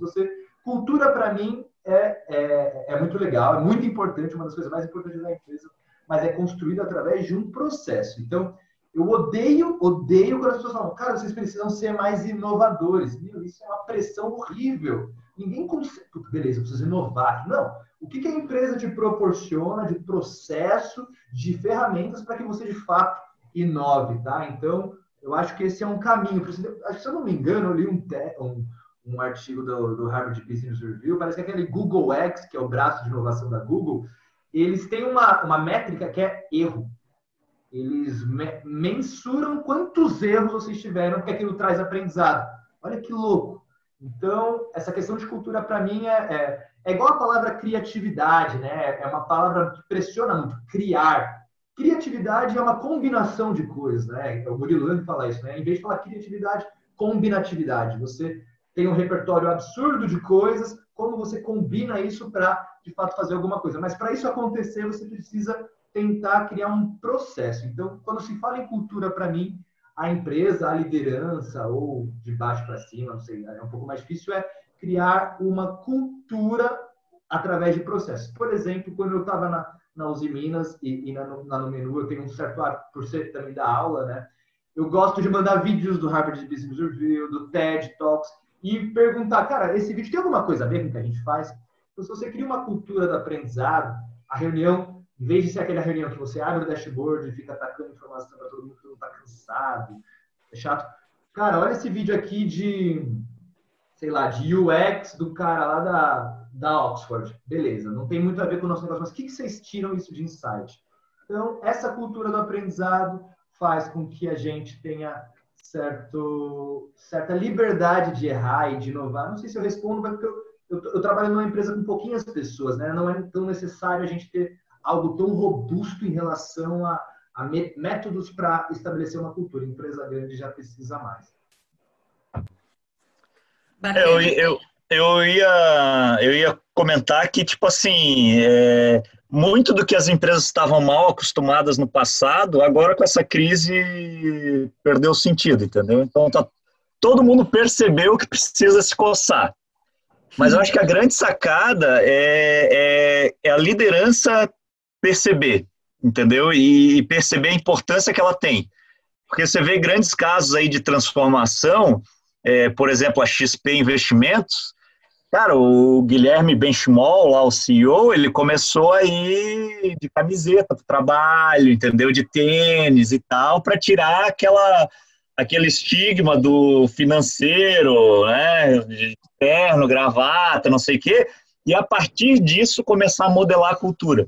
Porque, no final das contas, tudo vem da liderança, entendeu? Se você não tem uma liderança que te traz o desconforto, te puxa para criar novas iniciativas, não vai acontecer, entendeu? Não vai acontecer. Então, eu acho que o grande desafio é a liderança.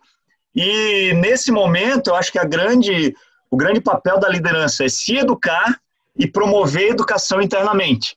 Porque está todo mundo meio que no mesmo barco, tentando entender como que vai ser o mundo amanhã, e vai ser através do aprendizado que você vai conseguir se preparar, né?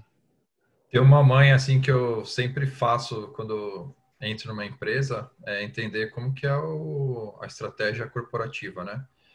A gente pode identificar, tipo, 3 modelos, existem mais, mas eu vou falar, tipo, 3 modelos básicos aqui. O primeiro é o tradicional, que é aquela empresa que são os pilares, né? Hierarquia, para você mandar um e-mail para o diretor, você tem que mandar 5 e-mails para os gerentes, para daí chegar lá, não sei o que lá, voltar, esse caminho todo. Então, essa é a empresa, tipo, quadradona, vamos dizer assim, né? Tradicional. A gente tem as empresas center-led, né, que tem já os pilares um pouco mais horizontalizados, com formações de comitês específicos, né? Então, a gente que está mais trabalhando com design digital, provavelmente essas empresas vão ter um comitê de digital ali, que esse comitê é o que driva toda a inovação dentro da empresa. E as empresas que são neurais, né, que são os modelos modernos que a gente vê hoje, que os departamentos eles são muito mais diluídos entre si, né? Então, você vê departamentos cruzados, né? Com alguns pilares e alguns chapters, enfim, existe uma nova concepção de gestão onde as coisas são mais compartilhadas. Então, acho que parte daí, se você está se enxergando numa empresa tradicional, verticalizada, não vai adiantar fazer muita coisa, porque isso não vai mudar, né? Se você está numa center-led, você tem uma opção que é ir num desses comitês, plantar uma sementinha lá, que com certeza daqui a um tempo vai germinar. E se você está numa empresa neural, é só chegar com os 2 pés na porta onde você quiser e pôr a mão na massa. É isso que eu penso. Bacana. Legal. Agora, as perguntas já acabaram. Eu quero saber se a gente já pode ir para as recomendações ou alguém tem alguma colocação para fazer? Não, acho que podemos, né? Bacana. Podemos ir para as recomendações. Então, recomendações de livros de cabeceira de vocês.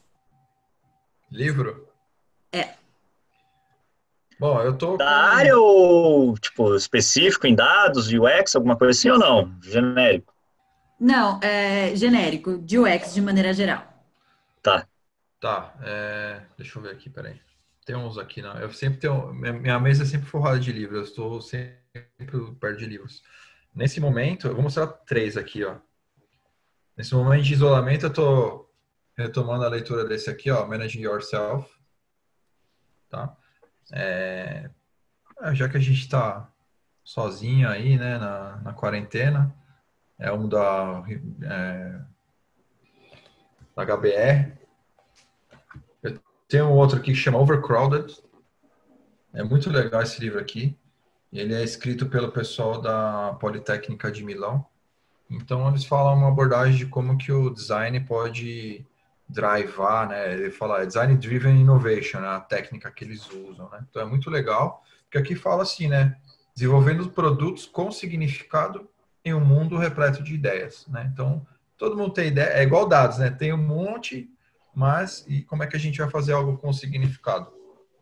E tem esse aqui que eu acho que é o, o básico, né? Para a galera começar a falar de dados, que é o Storytelling com Dados. É um livro que tem uma linguagem muito legal, muito gostoso de ler. Se você pegar, você vai ler em um dia isso aqui. É baratinho lá na Amazon, acho que é uns 40, 50 reais. Manda bala. E é isso aí. Legal. Harold ou Rafa? Quem... Bom, Rafa, vai lá.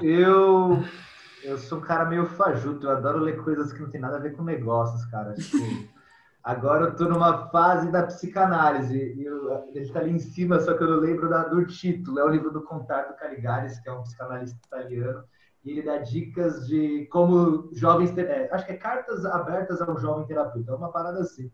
Tô super interessado nisso. Outro livro que eu indico muito, eu acho que é interessante para entender o contexto do mundo, essas coisas que estão acontecendo, é os livros do Noah Harari, que é o Sapiens, o Homo Deus e o 21 lições do século XXI.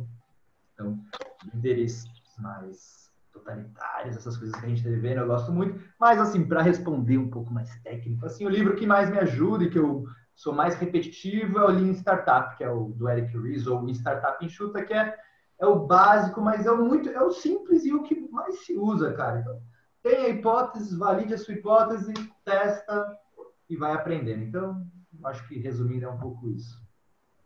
Tá. Assim, falando um pouco de experiência do usuário, mas é muito mais design de serviço. O meu livro preferido de todos os tempos é do meu mentor, chama-se The Service Startup.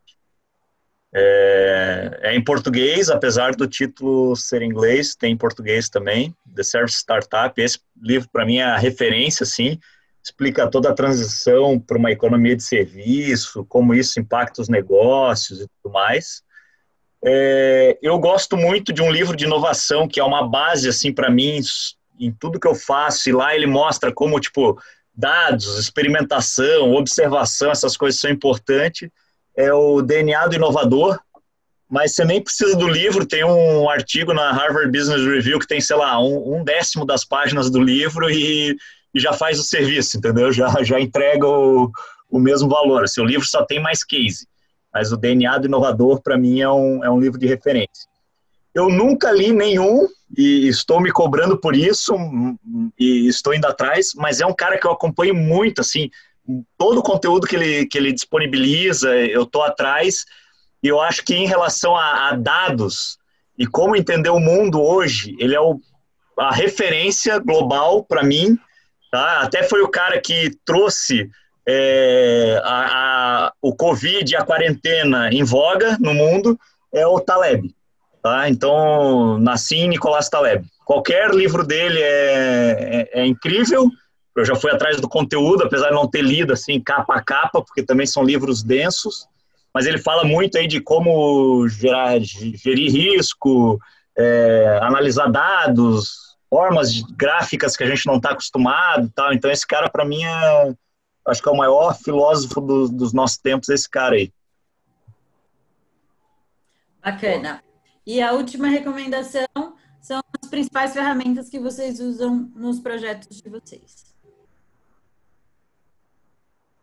Bom, eu acho que também bem óbvio, eu gosto muito do Trello.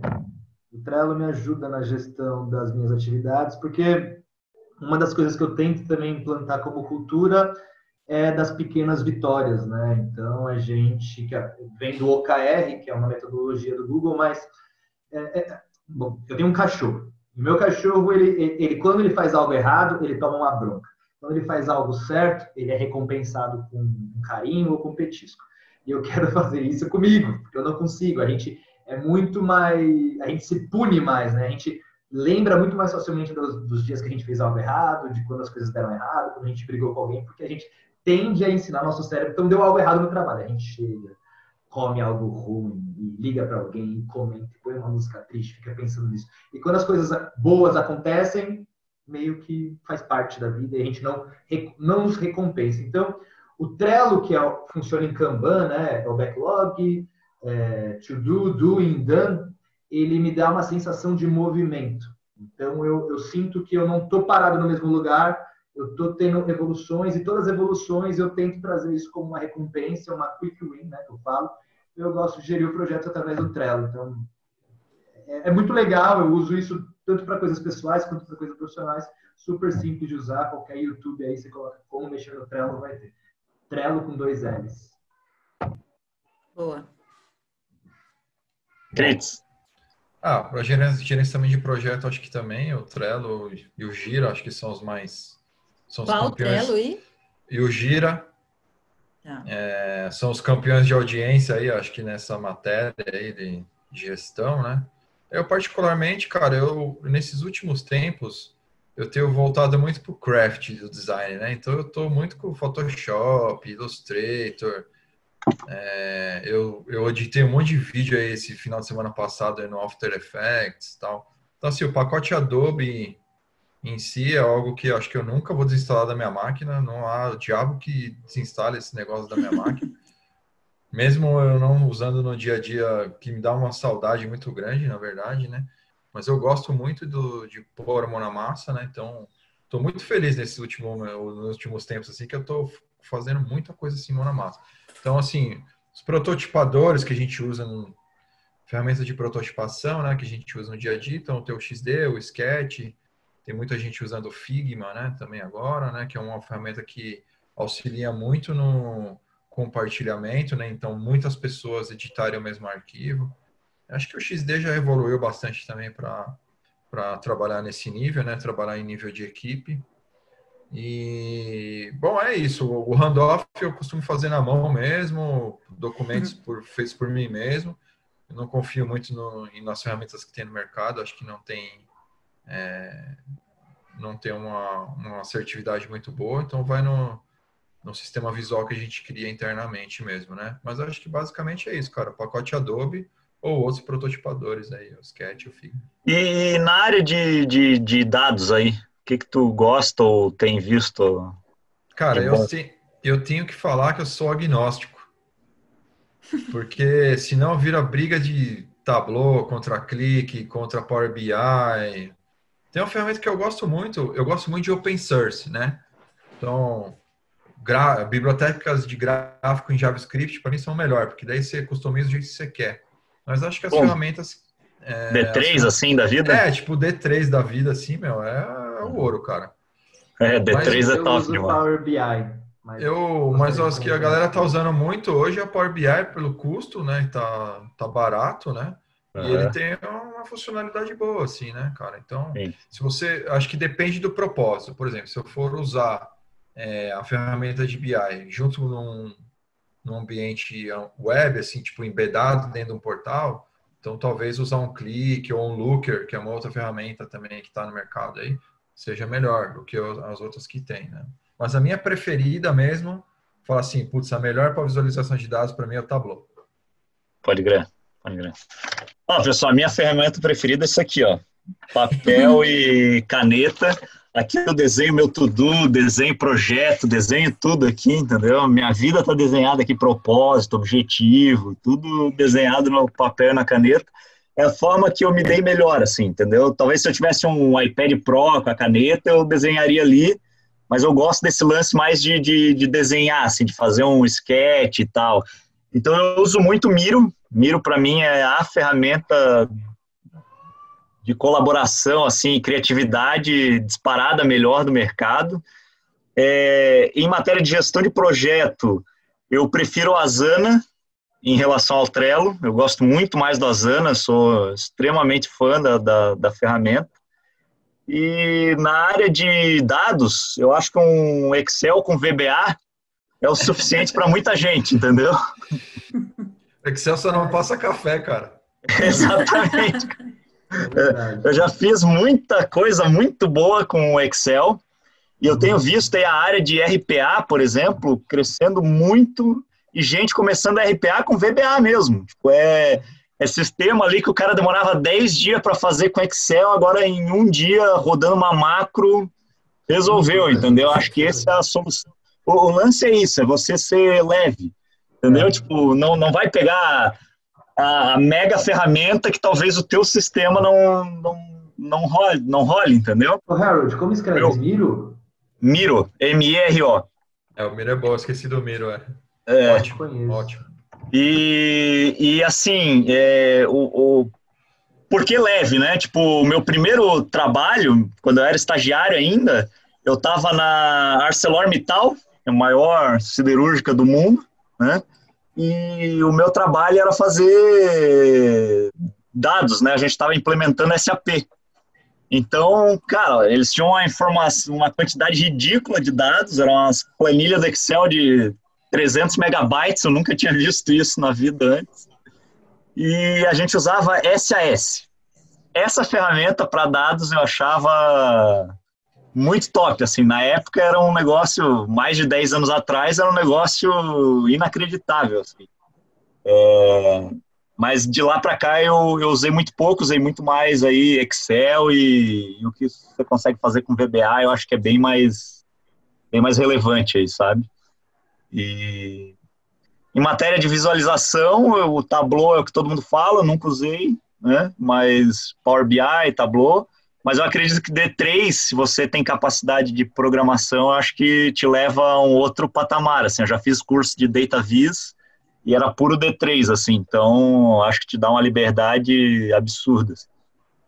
Mas eu vou compartilhar com a Thaís aí para ela mandar para vocês um gifzinho sobre como acabar com os gráficos em pizza. E é sensacional. Eu falo para os meus alunos assim, ó, eu dou aula, né, de Data Viz, né? Eu falo para os meus alunos assim, vocês nunca mais vão comer uma pizza sem lembrar de mim, cara. E é verdade, os caras, é muito engraçado, né? Sim. Bom, muito tenso. Perguntas e recomendações, nós acabamos, Harold. Ótimo. Vamos fechar, então? Bora. Obrigada, gente. Obrigada, Rafa. Obrigada, João. Foi muito legal estar aqui com vocês, de verdade. Harold. Pô, pessoal, não tem como agradecer aí. Eu acho que a fala foi incrível, né? Tipo, essa troca entre a gente aí foi super rica. Fiquei muito feliz aí de conhecer ambos também. A gente estava se conhecendo aqui para fazer o evento, acho que funcionou super bem. Parabéns pelo trabalho de vocês aí, pela coragem do Rafa na pivotagem, a coragem do Critz de bater na galera alta lá, que não entende o que ele está querendo falar.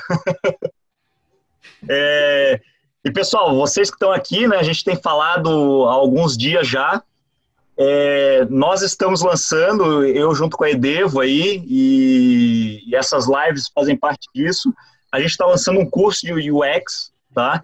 É um curso que tem mais de 100 horas, tá? São 12 módulos que vão acontecer todo mês, então todo mês vai ter módulo, atividade, tarefa, etc. Tá?